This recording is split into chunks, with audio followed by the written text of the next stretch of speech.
Project అంటే మొత్తం కేంద్రం భరిస్తుంది. మేడం కొంతమంది మీడియా ఇది లోనా ఏంటి అంటారు. ఏమి కాదు, very clear cut grant. There is no repayment from Andhra Pradesh state.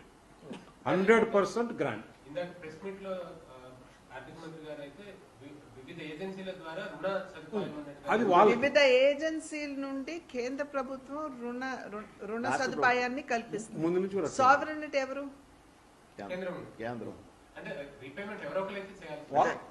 వాళ్ళు చూసుకుంటారు. బాధ్యత మేము తీసుకుంటున్నామని చెప్పారండి.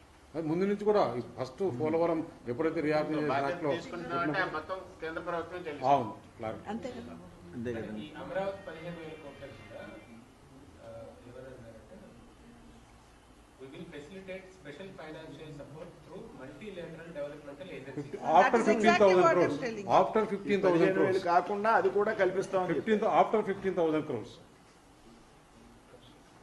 సో మొత్తానికి అయితే ఏపీ మీద అయితే భారం పడదు కేంద్ర ప్రభుత్వం మొత్తం. ఇప్పుడు ఈ 15,000 కోట్లు కూడా రుణాలు అన్న కాదు క్వశ్చన్ ఆన్సర్ గా చెప్పారు ఇందాక press meet. No, but still, the center will take the responsibility.